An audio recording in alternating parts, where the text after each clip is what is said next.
This one's a classic. I spend a lot of time doing research on MapleStory, collecting data, fact-checking, or just trying to find a specific image of something that I need to put in a video. And I've stumbled across quite a few oddities by doing this. At some point, I started cataloging these discoveries with the idea of eventually turning them into a video, so that's what this is. A random collection of observations and weird things that I've learned about MapleStory after doing hundreds of hours of research, with a strong focus on old-school MapleStory, of course. From rare items to unused content and rumors that circulated throughout other regions, this list has a lot of weird stuff on it.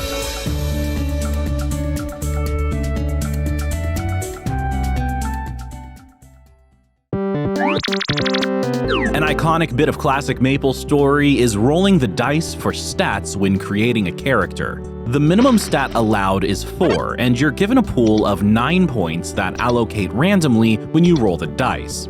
What I didn't know, and what most people didn't know, is that it's actually impossible to roll a 13. On paper, this doesn't seem like it should be the case. Since each individual point is rolled randomly one by one, iterated through a for loop 9 times, there should be a 1 in 262,144 chance of rolling a 13 in any stat. This is a low enough number relative to the number of players the game saw over the years that this likely would have been documented at least once, so what's going on? Why has this seemingly never occurred? Back in the day, MapleStory used a random function that wasn't truly random. This is reasonably common knowledge for a programmer. Random functions are never actually random and can only approximate randomness, becoming more accurate at doing so as technology advances. Rolling a 13 in a stat requires this random function to return the same result 9 times in a row. We know that in real life, the same thing happening 9 times in a row still has a chance of being random, even though it doesn't seem like it. But old random functions will look at this and go, "Nope, that's too many sprites of chicken in a row." Simulating hundreds of thousands of dice rolls shows that it's never possible to get a 13 if you use MapleStory's old random function implementation. However, if you use the same code with a more advanced modern random function, you get the expected result of close to 1 in 262,144 to roll 13 in a specific stat. Eventually, Nexon updated the random function used in MapleStory to be more accurate, even though the dice feature was removed in version 64, so unfortunately, we never saw the updated random function and the old dice system at the same time in GMS.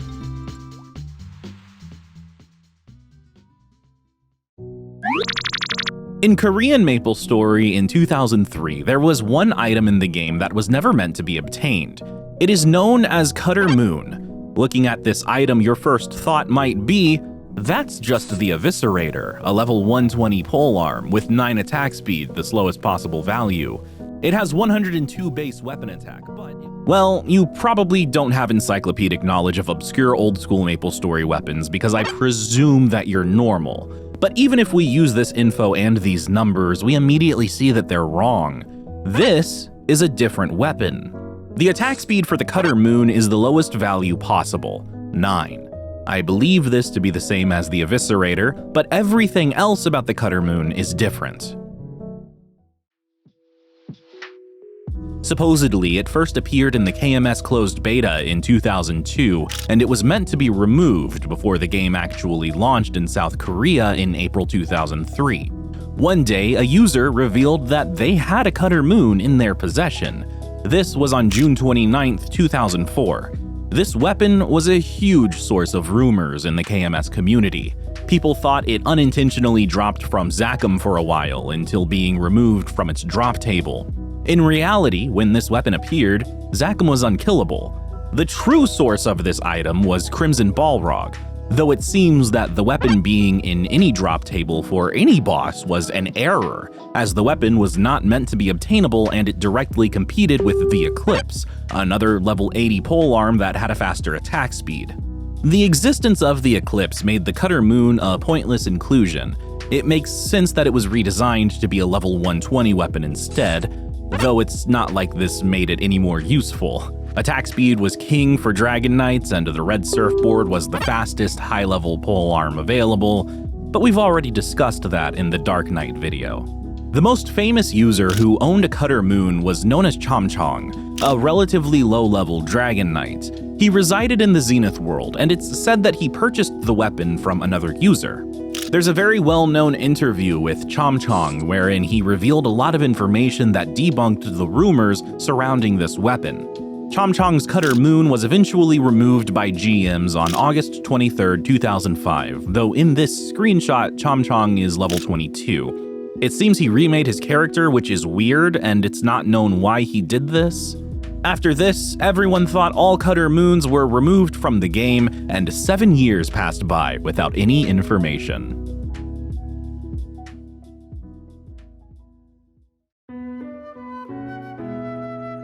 In early 2012, the Cutter Moon was added to a gacha system in KMS, but its stats were changed. This version still doesn't match the original Eviscerator found in GMS. It has a faster attack speed and higher damage. This version of the weapon exists in the GMS files as well, alongside the original Eviscerator. At this point, it was thought that this was the end of the Cutter Moon's story. Everyone figured they killed the Cutter Moon by adding it to this gacha system, and the old ones were all removed. Fast forward to December 2nd, 2020. After Shinheijo, a Korean MapleStory YouTuber, made a public call to action to find any remaining Cutter Moons, the user Small Yunwall posted this in the MapleStory section of the Invin boards. This is an original Cutter Moon in 2020, one of likely only a few that still remain. We can see it still has the correct, or almost correct, attack power, having 93 instead of the 92 we saw on Chomchong's. The 92 attack Moon Cutter could have just been below average, since items back then would roll their stats between a range when dropped from a monster. It also has the correct attack speed, and its name is Gray. A Gray name indicates an item that has far lower than average stats. This means that the Cutter Moon / Eviscerator was changed in the files, and these old ones that were created before that change have the same internal data associated with them, and since their attack is so much lower than what the files say it should be, it's registered as a Gray item. If an item's internal data is changed, stats on items that already exist are not always retroactively matched to that new data. I'm not sure why this is. Maybe Nexon just doesn't have a system in place for that. And that concludes the story of the Cutter Moon. This item is actually what single-handedly prompted me to make this video. I found it on accident while looking for information about other topics, and the story behind it is really cool in my opinion. The 2004 Cutter Moon still exists in KMS to this day, but I don't think the owner is known at this point.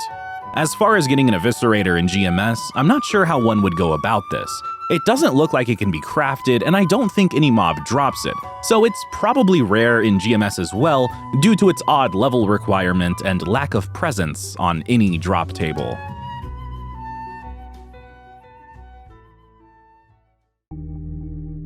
Zakum's arms have faces, and yes, they're very unsettling. Monsters in MapleStory have a variety of stats associated with them, and one of these stats is the minimum damage required to knock them back. This is the amount of damage a single line had to do in order to trigger the knockback animation and push the enemy back a little bit, usually, assuming that enemy was capable of moving in the first place. Zakum's arms and Zakum himself actually all have animations associated with them that trigger upon knockback. The thing is, these animations are not ever seen in-game from what I understand. I don't know why this is the case. Maybe Zakum has some special properties that prevent it from ever being knocked back, but it's weird to see these arms with a face and a mouth. I would imagine at some point in the past there was some event wherein Zakum could be knocked back and these unsettling faces would be revealed, but I've never seen them in-game myself. Imagine my surprise when I came across it randomly looking through the files. That was a weird 2 a.m. experience. Heading back to Korean MapleStory, we find an item with a similar story to the Cutter Moon, but this one's a little simpler. In the early days of KMS in 2003, you could purchase a stolen fence in Lith Harbor, as you can still do now. This is an all-class, low-level shield, but if we look at the stolen fence that's available now, we find that it gives +5 defense. Back in those days in KMS, it was possible to buy a stolen fence that gave +15 defense instead. In May 2003, 1 month after the release of KMS, the stolen fence was changed to only give +5 defense. As we learned in the Cutter Moon entry, stats on weapons and armor are not always retroactively changed when they receive modifications to their numbers in the files. This means that only stolen fences that were acquired within the first month of the release of the first version of MapleStory have +15 defense clean. You could also find them from various stump enemies, and the random stat range system that was in the game back then allowed these dropped stolen fences to reach as high as +17 defense. Honestly, defense has never been a very important stat, but having 17 extra on a shield that early on would have actually saved a significant amount of potions. The other early game shield option, the pan lid, only gave +10 defense. The reason the stolen fence was changed in the first place was because of the release of the pan lid. This was back when there was an ounce of care given to prevent power creep, so instead of raising the pan lid's defense, the stolen fences was lowered. The pan lid was not available to purchase from any NPC, only from drops, and it held status higher than most items in the game. This never made its way to our version, since we didn't even see the beta until over a year after the release of the pan lid, but I'm sure there's a +17 defense stolen fence out there somewhere in KMS.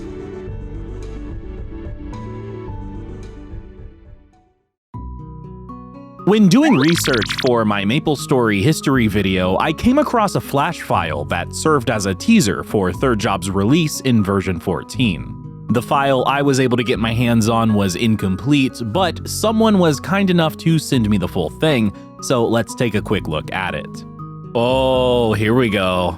God, hearing this brings me back to working on that video last Christmas. I can't believe that was already 7 months ago. This holiday season, begin a new journey. Okay, so last time I looked at this, I tried to click on, Warrior, for example, and nothing would pop up. But I have the full thing now, so we can take a look at this.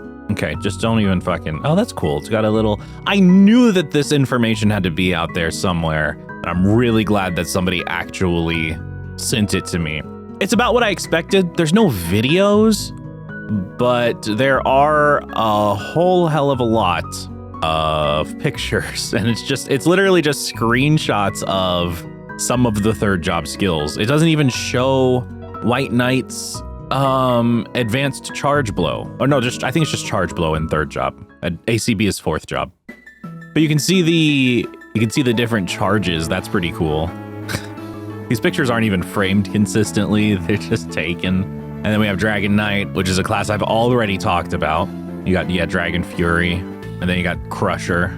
Yeah, just, it is what it is. Let's take a look at, okay, not that. Let's take a look at Magician. This is all the old artwork too. It's very bizarre looking artwork. I didn't really think too much about it when I was younger, but this artwork is very weird.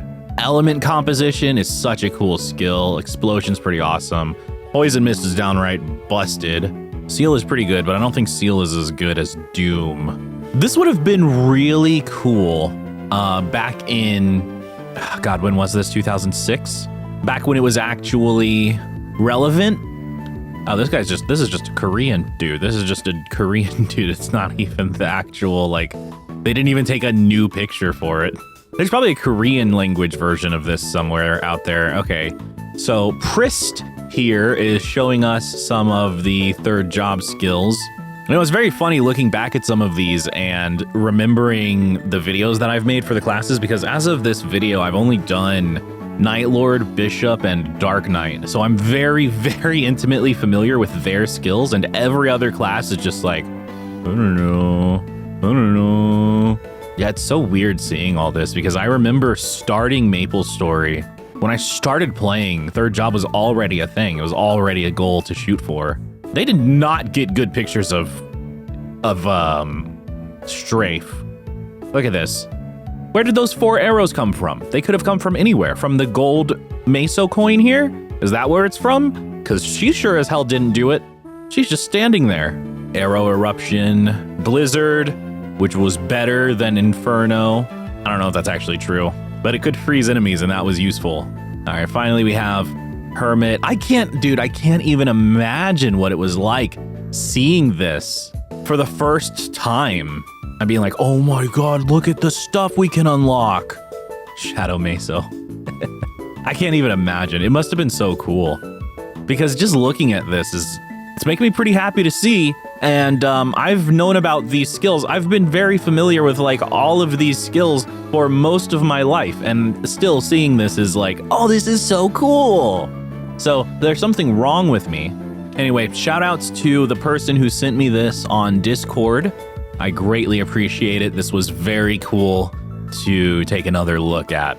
I would read through all of this, but it's just gonna take a bunch of time. Like reading all of this is just gonna take a bunch of time, and I don't wanna do that to people. So let's move on to the next entry on this list.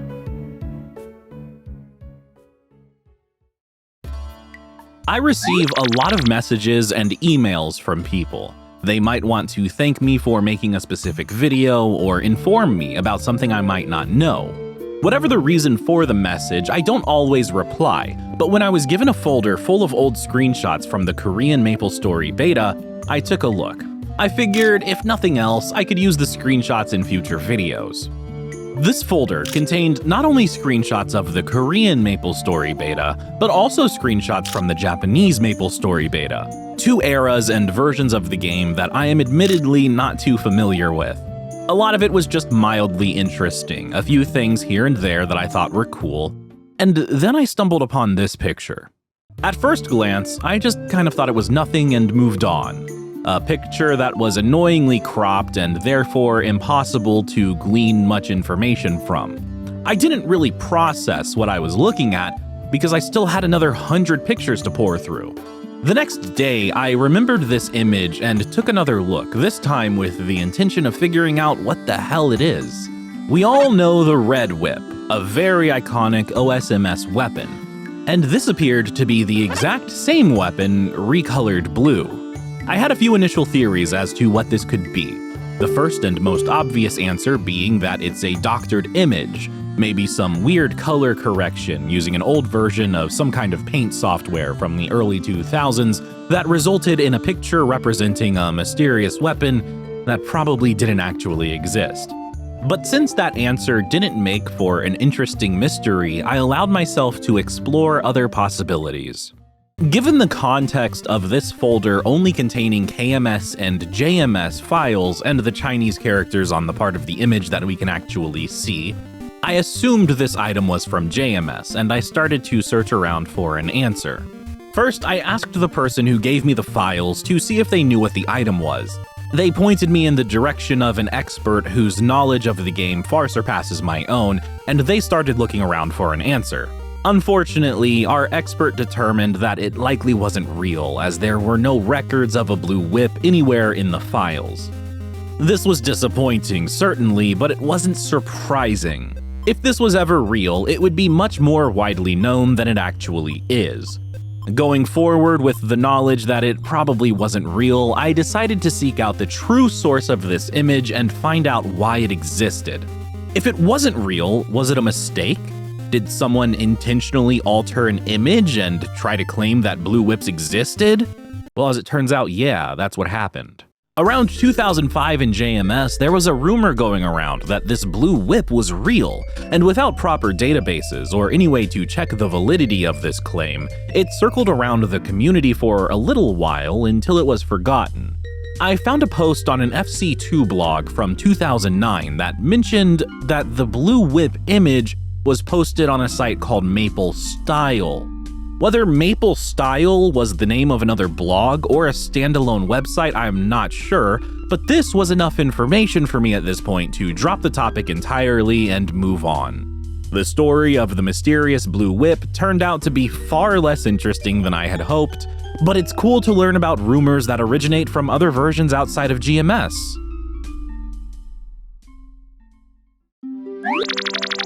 When I was doing research for my Bishop retrospective video, I came across this old JMS footage that contained a version of the map Forgotten Time with assets that I had never seen before.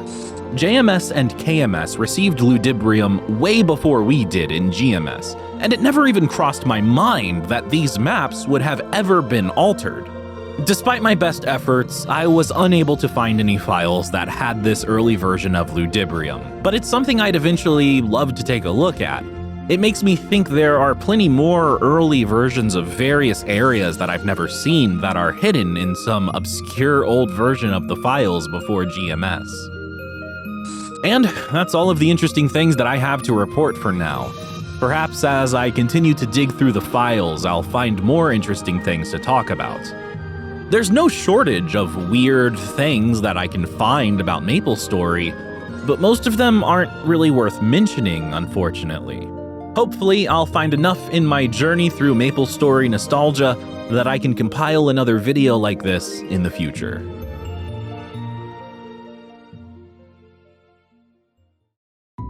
Thanks for watching. Before we end this video, I want to give a quick shout out to my supporters on Patreon and YouTube for their continued support. In the big tier, we have Jerry L, Anonymous, Evan Bat Eater, Miller GG Easy, Jacob, Mushba, Sock Ears, and Joseph H. If you want to support me, one of the best ways to do so is by becoming a member on YouTube or Patreon. You'll get a special role in my Discord server, access to my video schedule and future plans, as well as my eternal thanks for allowing me to do what I love.